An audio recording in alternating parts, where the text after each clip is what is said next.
Welcome to today's session where we are going to discuss one of the famous poems by the Victorian poet Alfred Tennyson, Tears, Idle Tears. This lyric is actually a part of the long narrative poem The Princess. The Princess was written by Tennyson to provide an argument for the women's rights, especially in higher education.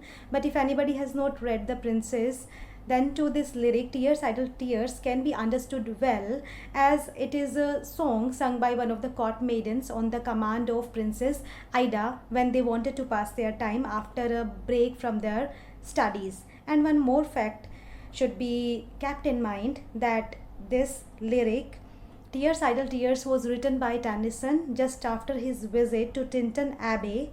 Tintern Abbey is a place very nearby to the grave of Tennyson's close friend Arthur Hallam. So we can take an idea that this poem, the mood of this poem, it can be nostalgic, desperate, or in a meditative mood. Let's see what's in the poem. Tears, idle tears, I know not what they mean.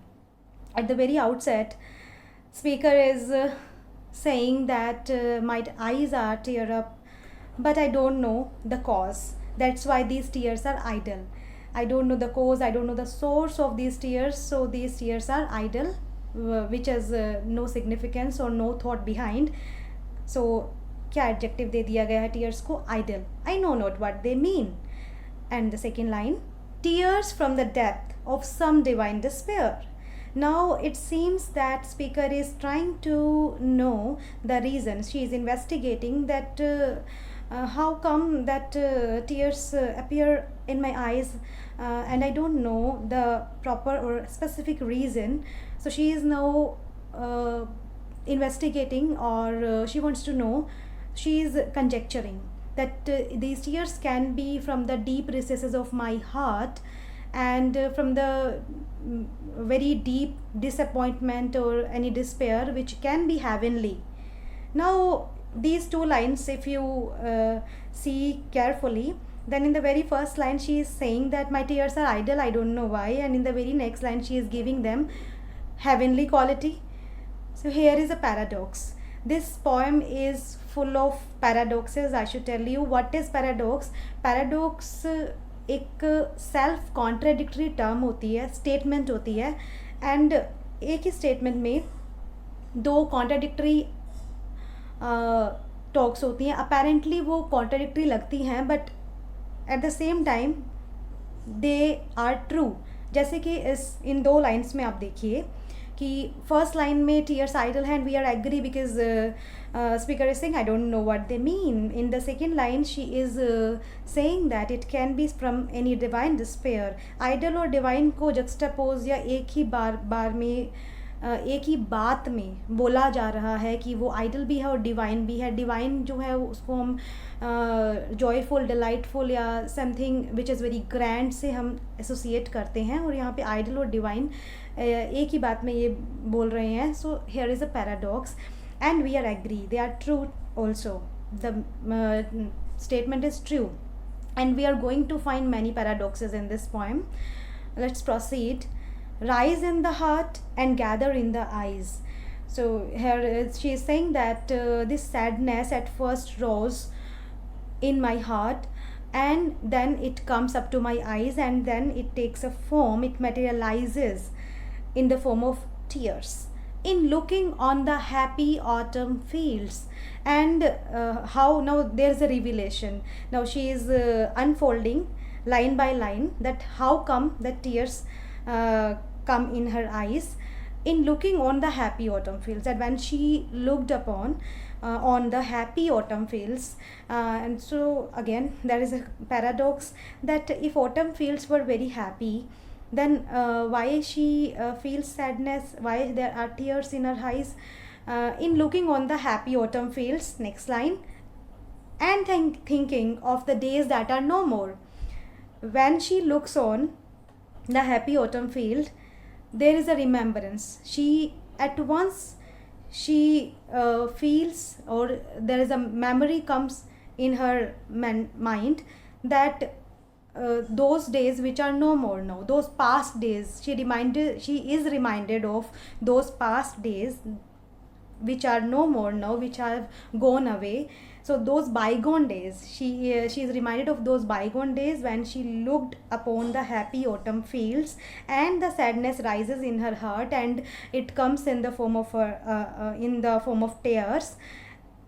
So there is some sense now we are getting that about her tears, but she will continue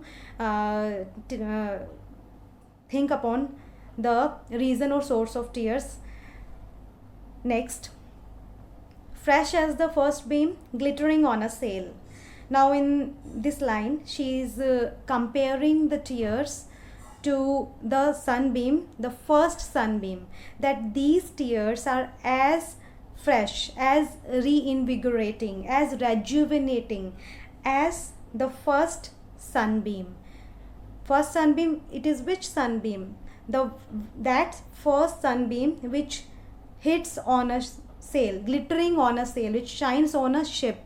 Sail यहाँ ship के sense में आया है. So these two lines I need to read. See the first two lines.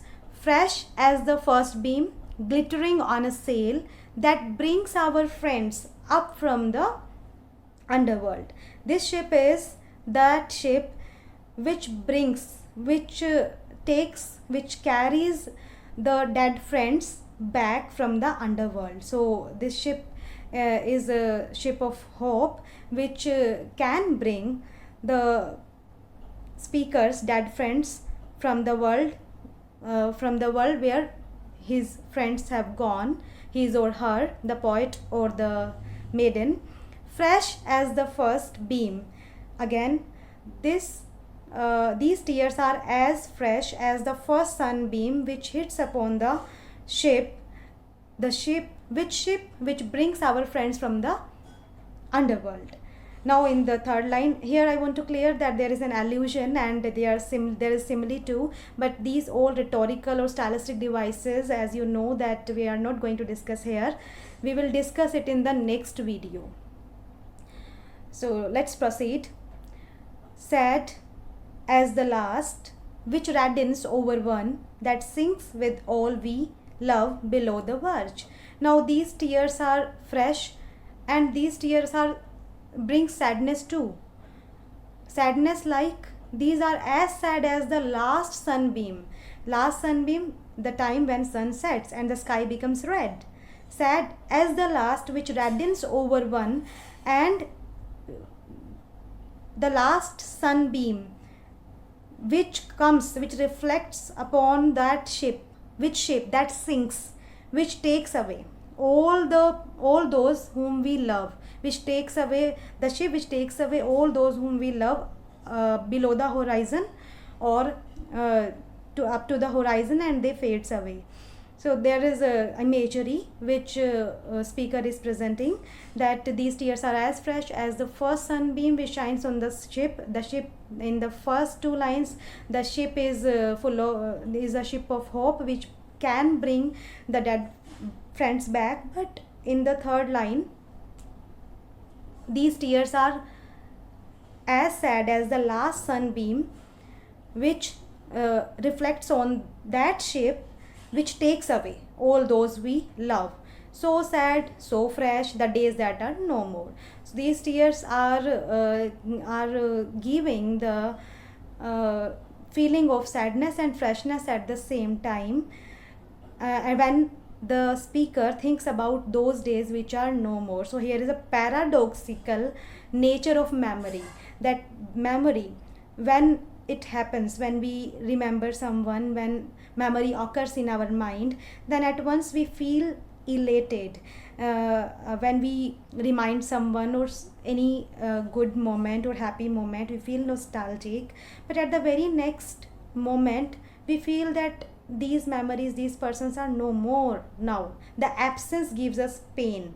So at the first, when we remind, then it brings a momentary happiness, then we feel very fresh, and at the very next moment we feel sad, because we realize that this is no more now. This has this is these all things have gone from our life now.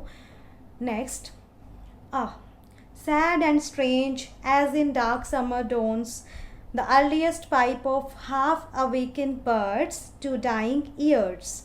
Now, one more adjective has been given by the speaker to these tears, that these tears are not only sad, not only evoking sadness, but these are strange too. How strange they are! किस तरह की strange feeling ये दे रहे हैं tears. There is a comparison, you see.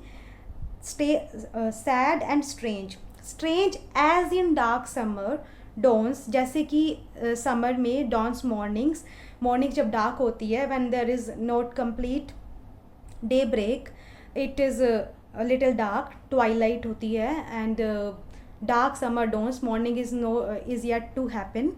So dark summer dawns, when earliest, very very earliest pipe song of at the very early morning, when there is no full daybreak, the earliest song of half awakened birds are also not in their full conscious. So that song, earliest song of half awakened birds, who is listening to them?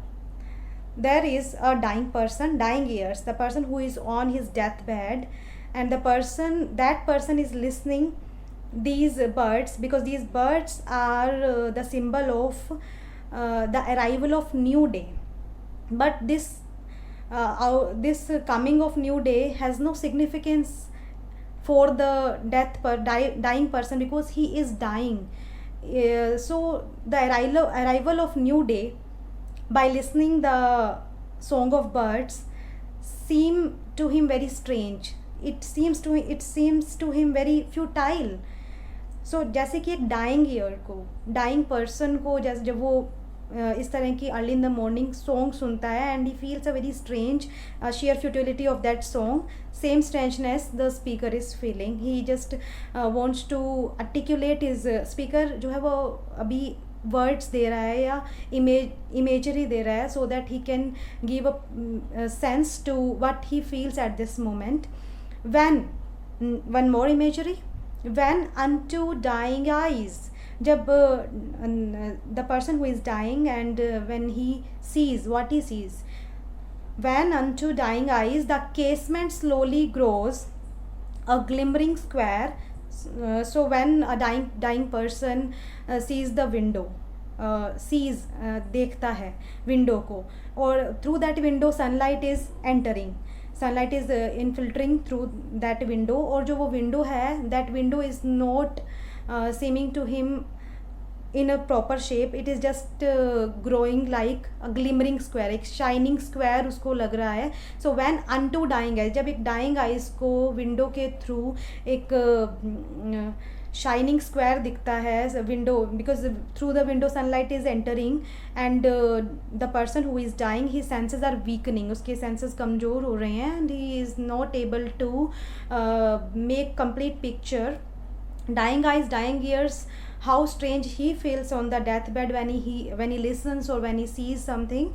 Same strangeness the speaker is feeling at this moment. So sad, so strange, the days that are no more. So the same feeling of the remembrance of those days are just evoking sadness and strangeness. They are strange and sad at the same moment.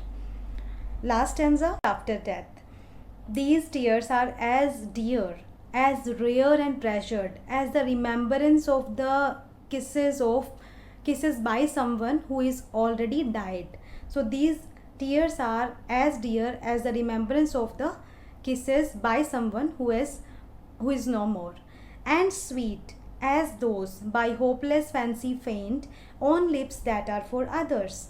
And these tears are as sweet as those kisses which are imagined by the lover for someone who is romantically engaged with someone else, or who is already married. So they are hopeless, but they are sweet as those by hopeless fancy faint own lips that are for others. Deep as love, these tears are as deep as love itself, deep as first love. And these are now there is a comparison with, again emphasizing, speaker is emphasizing not only love, it is as intense, tears are as intense as the first love, as it is first love is considered the most intense emotion. That's why these tears are as deep as first love and wild with all regret. And now wild is something which is uncontrolled. So here there is an indication by the speaker that these tears are has become wild or out of control, just like with all regret. So regret, we feel regret when something happened already. So these tears also are given this adjective that they are wild with all regret. Oh death in life, the days that are no more. So now he is in meditating mood, and he or she is in meditating mood, and she is thinking about those days which are no more, and this phrase is given to those days. And what is given here? Here is the paradox, and we'll discuss it in the next video. But here the meaning is the days which are just like death in life, because the past days, those past memories which he used to, those past loved ones or past memories are no more now. So they are just like dead, and dead in life. He is surviving, he is living, he is alive, and in his life those days are dead. So they are just like death in life. In this whole poem, one thing can be noted, that we are speaker is also giving so many imageries, and we are also finding out any specific emotion or any specific person for whom he or he is grieving, but we haven't got any specific idea that for whom it is about, or about what it is. Tears or the grieving is for exactly for what. So this general nature of this poem gives it a universal approach, that anybody can relate, it is relatable to everyone, anybody can relate to it as per his emotion and mood.